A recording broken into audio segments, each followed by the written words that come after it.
জননেত্রী মাননীয় প্রধানমন্ত্রী শেখ হাসিনা যখন ক্ষমতায়, তখন তারা মানে খুব উচ্চকিতভাবে সরকারের সমালোচনা করে গেছে প্রতিনিয়ত। এবং মাননীয় প্রধানমন্ত্রীর সমালোচনা করেছে, আওয়ামী লীগের সমালোচনা করেছে, খুব কট্টরভাবেই করেছে, আমরা সেটা দেখেছি। কিন্তু কখনো কোনো গণমাধ্যমে আগুন জ্বালানো, কোনো সাংবাদিককে মব করে পেটানো, এই যে ঘটনাগুলো, এই ঘটনাগুলো কোনো রাজনৈতিক দল ইতিপূর্বে বাংলাদেশে করেনি। আজকে আমরা সেই সময়ের মধ্য দিয়ে যাচ্ছি। ইউনুস গ্যাং এর বিরুদ্ধে, জামায়াতের বিরুদ্ধে কেউ একটা টু শব্দ উচ্চারণ করলে তাকে আনিস আলমগীরের মতো কারাবরণ করতে হচ্ছে, তাকে নুরুল কবিরের মতো মারধরের শিকার হতে হচ্ছে, যিনি একজন বাংলাদেশের সিনিয়র একজন জার্নালিস্ট। তারপর প্রথম আলো এবং ডেইলি স্টারের আগুন জ্বালানো হচ্ছে। এই যে পুরো বিষয়টা, এটা আসলে ফ্রিডম অফ এক্সপ্রেশনের জায়গায় বলি কিংবা গণমাধ্যমের বাক স্বাধীনতার জায়গার কথা বলি, আপনার কাছে মনে কোন দিকে যাচ্ছে বাংলাদেশ? দেখুন, যাচ্ছে না বাংলাদেশ। ইতিমধ্যেই গত বছর 5ই আগস্টের পর থেকে এমন একটি জায়গায় নিপতিত হয়েছে যেখানে গণমাধ্যমকে জ্বালিয়ে পুড়িয়ে ছারখার করে দেওয়া হয়েছে। এটা তো 15 মাস পরে, 15 মাস আগেই 5ই আগস্টের দিন থেকে এবং তার আগেও কিছু কিছু জায়গাতে খুন, সন্ত্রাস, নৈরাজ্য, অগ্নি সন্ত্রাস শুরু করা হয়েছিল। এবং 5ই আগস্টের পর এবং 8ই আগস্ট পর্যন্ত এবং 8ই আগস্ট থেকে অদ্যাবধি পর্যন্ত গোটা দেশকে অগ্নিকুণ্ডে, নরকে পরিণত করা হয়েছে। গণমাধ্যমের কে দখল করা হয়েছে। গণমাধ্যমকে সন্ত্রাসীরা, এই জঙ্গিবাদী গোষ্ঠীর পৃষ্ঠপোষকতা করেছেন ডক্টর মোহাম্মদ ইউনূস আর তার দোসররা।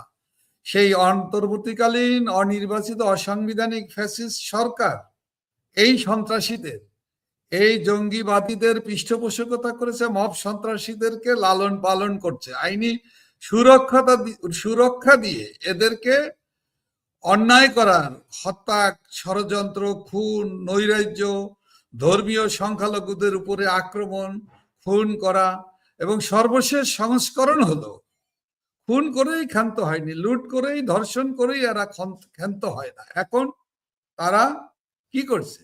বাংলাদেশের অন্যতম দুটি প্রধান পত্রিকা, গণমাধ্যম, ডেইলি স্টার এবং প্রথম আলোর মতো পত্রিকা অফিস জ্বালিয়ে দিয়েছে, পুড়িয়ে ছারখার করে দিয়েছে। এবং অফিসের ভিতরে অবরুদ্ধ প্রায় 30 জনের মতো সাংবাদিককে পুড়িয়ে হত্যা করার মতো, দরজা আটকাই বন্ধ করে পুড়িয়ে মারার পরিস্থিতির সৃষ্টি করেছে, যা বাংলাদেশের গত 54 বছরের ইতিহাসে এ ধরনের ঘটনা কখনোই ঘটেনি। এই নজিরবিহীন ঘটনা বাংলাদেশে হয়েছে। এবং একইভাবে ধর্মীয় সংখ্যালঘু যে ঘটনাটি আপনি বলার চেষ্টা করেছেন, আমি পরিষ্কার করে বলি, দীপু দাসকে, উনি একজন উন্নয়ন কর্মী, কারখানায় তিনি উন্নয়ন কাজের সাথে কাজ করেন, তাকে বিনা কারণে, কোনো যৌক্তিক কারণ ছাড়া, কোনো প্রচারণা ছাড়া, ধর্মের প্রতি অসম্মানের কথা বলে, অজুহাত তুলে তাকে পিটিয়ে, গাছে বেঁধে পিটিয়ে হত্যা করা হয়। হত্যা করার পরে একটা মানুষ যখন এর মৃত্যু হয়, অস্বাভাবিক মৃত্যুর পরে তাকে আবার পুড়িয়ে ধ্বংস করা, এ ধরনের নজির বাংলাদেশে কখনো ঘটেনি। এটা কি শুধুমাত্র একজন ধর্মীয় সংখ্যালঘুর কারণেই কি এটা হলো, নাকি তাদেরকে ভয় দেখানো এবং দেশের উন্নয়ন কর্মকাণ্ডকে ব্যাহত করার জন্য, নাকি ধর্মীয় সংখ্যালঘুরা এই দেশে বসবাস করতে পারবে না? কোন কারণে এটা যারা করলো, তাদের উদ্দেশ্যটা কি? যারা এই অপকর্ম, এই নৃশংসতা দেখালো, অমানবিক নৃশংসতা যারা করলো, তারা কারা? তাদের উদ্দেশ্যটা কি? তাদেরকে পৃষ্ঠপোষকতা কে করে?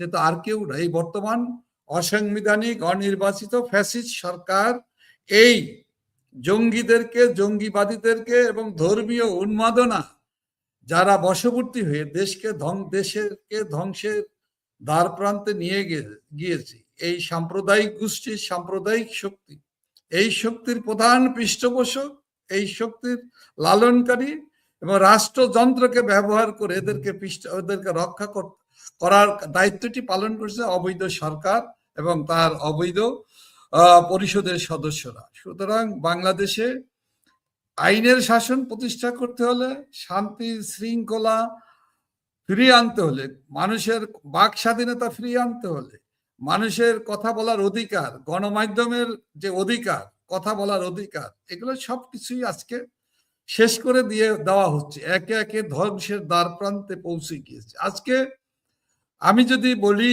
এই যে শুধুমাত্র প্রথম আলো, ডেইলি স্টার নয়, এটা তো 5ই আগস্ট থেকেই শুরু হয়েছে। সমস্ত গণমাধ্যমকে দখল করে নেওয়া হয়েছে। সমস্ত গণমাধ্যমের সাথে সম্পৃক্ত সাংবাদিকদেরকে, যারা মুক্ত চিন্তা করেন, যারা দেশের গণতন্ত্রকে রক্ষা করার জন্য যারা কাজ করেন, রাষ্ট্রের চতুর্থ স্তম্ভ হিসাবে কাজ করার যে গণমাধ্যম এবং সাংবাদিক, তাদেরকে টার্গেট করে হত্যা করা, তাদেরকে মামলা করা, তাদেরকে গণগ্রেপ্তার করা।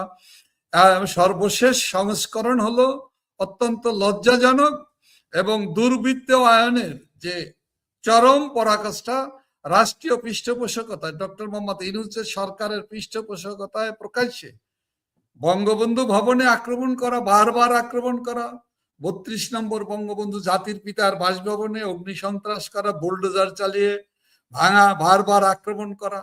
এরা কারা? এরা জঙ্গিবাদী শক্তি। এরা কারা? এরা বাংলাদেশের মুক্তিযুদ্ধের চেতনায় বিশ্বাস করে না। এরা কারা? পাকিস্তানিদের দালাল, পাকিস্তানি প্রভুদের আইএসের এজেন্ট। এরা বঙ্গবন্ধু ভবনে আক্রমণ করে। গণমাধ্যমে তখন কিন্তু এদেরকে রক্ষা করেছে, আমরা দেখেছি, প্রমাণিত হয়েছে। ডক্টর মোহাম্মদ ইউনূস 3 দিন পরে উনি এই ঘটনা নিয়ে উনি মন্তব্য করেছেন এবং তার দায়সারা যে কথা বলেছে, তাতে বোঝাই যাচ্ছে বঙ্গবন্ধু ভবনকে আক্রমণ করে ধ্বংস করা, ইতিহাস বিকৃত করা, ইতিহাসকে মুছে ফেলার জন্যই তো এই চক্রান্ত। এটা ডক্টর মোহাম্মদ ইউনূস আর তার দোসররা এই কাজগুলো করেছে। একইভাবে ধর্মীয় সংখ্যালঘুদের উপর আক্রমণ করা, তাদেরকে নির্যাতন করা, তাদের সম্পত্তি দখল করা, তাদেরকে দেশে শান্তিতে সম্প্রীতিতে বসবাস করতে যাতে না পারে, যাতে তারা তাদের সাংবিধানিক অধিকার এবং তাদের যে রাইট, সেই রাইট নিয়ে তারা যাতে বসবাস করতে না পারে, দ্বিতীয় শ্রেণী তৃতীয় শ্রেণীর নাগরিকে পরিণত করার উদ্দেশ্যই তো দীপু দাসদের মতো মানুষদেরকে বারবার মৃত্যুর অন্যায়, অবিচার এবং মৃত্যুর মুখোমুখি সম্মুখীন হতে হয়, যেটা বাংলাদেশের মানুষ চায় না, বাংলাদেশের মানুষ বিশ্বাস করে না। এটা মুক্তিযুদ্ধের চেতনা নয়, এটা মুক্তিযুদ্ধের আকাঙ্ক্ষা নয়, এটা গোটাটাই হলো বাংলাদেশ বিরোধী, মুক্তিযুদ্ধের চেতনা বিরোধী, অসাম্প্রদায়িক চেতনার বাংলাদেশকে ধ্বংস করার লক্ষ্যেই এই অশুভ শক্তি ডক্টর মোহাম্মদ ইউনূস এবং তার দোসররাই বাংলাদেশকে এই জায়গায় নিয়ে দাঁড় করিয়েছে। একেবারেই তাই নাসিম ভাই।